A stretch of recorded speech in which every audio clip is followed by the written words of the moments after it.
इस कहानी की लेखिका है सोनिया सैनी। कहते हैं डायन अपना बदला 7 जन्म के बाद भी नहीं भूलती। एक बार जो डायन किसी का घर देख ले उसे छोड़ती नहीं। तकरीबन 70 साल पहले की बात है। पहाड़ के एक छोटे से गांव में रहने वाले रंजन को पिछले कई दिनों से कोई काम नहीं मिला था, इसलिए काम की तलाश में वो अपने गांव से काफी दूर निकल आया था। सर्दियों की कोहरे से ढकी शाम थी। हर तरफ कोहरे ने अपनी पहर जमा ली थी, जिसकी वजह से रंजन उन पथरीली रास्तों में भटक गया था। तभी उसने देखा कि पीपल के घने पेड़ के नीचे एक बाबा बैठे हुए चिल्लम फूंक रहे हैं। उस रात की साहें साहें करते सन्नाटे में किसी इंसान को देखकर रंजन की कुछ हिम्मत बढ़ी और वो जाकर बाबा के पास बैठ गया। कहाँ वीरानों में भटक रहा है बच्चा? इधर का तो नहीं लगता। मैं 7 कोस दूर डिबरी गांव से काम की तलाश में निकला था। काम तो नहीं मिला, लेकिन लौटते हुए अंधेरा हो गया तो पहाड़ों में रास्ता भी भटक गया। अब ना आगे का कुछ समझ आता है ना पीछे का। ऊपर से ये ठंड खून जमा रही है और डर और घबराहट से दिमाग काम नहीं कर रहा है बाबा।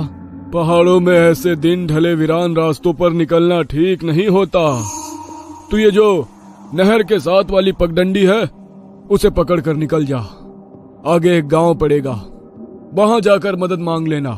और हाँ, अब रास्ते में रुककर इधर उधर मत देखना। रंजन को बाबा की बातें और उनकी वेशभूषा बहुत रहस्यमयी सी लग रही थी। बाबा के सर से लटकती लंबी जटाएं उनकी मुंह को ढके हुए थी।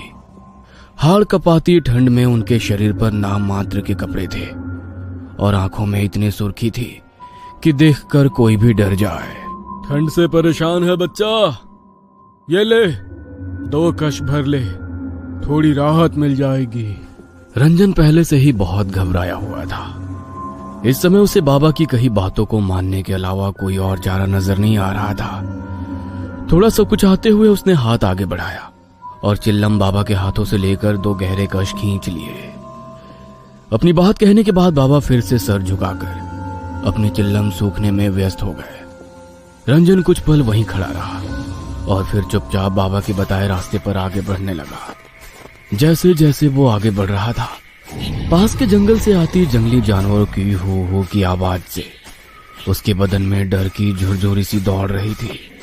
अचानक उसे अपने पीछे किसी के कदमों की पात चाप सुनाई पड़ने लगी। इतने सुनसान रास्ते में अचानक कौन मेरे पीछे पीछे चल रहा है?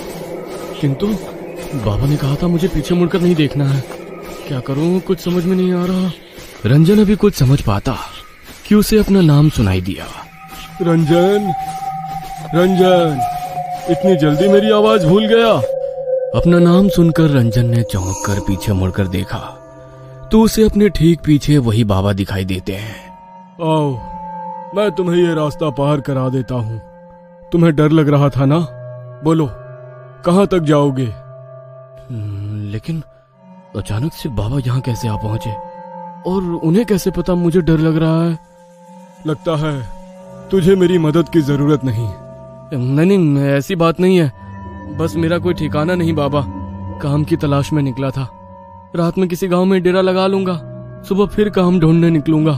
इस रास्ते से दाएं घूम जाना, आगे एक जंगल दिखाई देगा।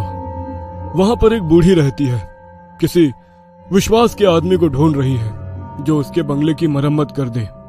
बदले में तुम्हें अच्छे रकम दे देगी, लेकिन उसकी एक शर्त है कि बस अपने काम से काम रखना होगा। घर में किसी सामान को हाथ नहीं लगाना है और बूढ़ी से कोई सवाल भी नहीं करना है। एक और बात का ख्याल रखना, बूढ़ी औरत के पीछे जाने की गलती कभी ना करना। मुझे बस काम मिल जाए, इसके अलावा मुझे उस बूढ़ी से कोई मतलब नहीं। आपका बहुत बहुत धन्यवाद बाबा, लेकिन इतनी रात गए क्या वहां जाना सही रहेगा?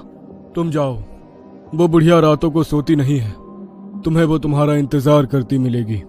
रंजन को बाबा और उनकी बातें अब भी और रहस्यमयी लग रही थी, लेकिन इस समय उसके पास ना तो रात गुजारने का कोई साधन था, ना काम का ठिकाना।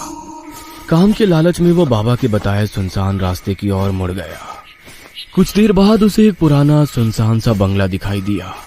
बंगले को देखकर ऐसा लगता तो नहीं कि यहाँ कोई रहता होगा। जैसे ही रंजन बंगले के दरवाजे के सामने पहुंचता है, वो दरवाजा खुद ब खुद खुल जाता है और उसके सामने काले घाघरे और चुनरी से मुंह छुपाए एक बूढ़ी दिखाई देती है।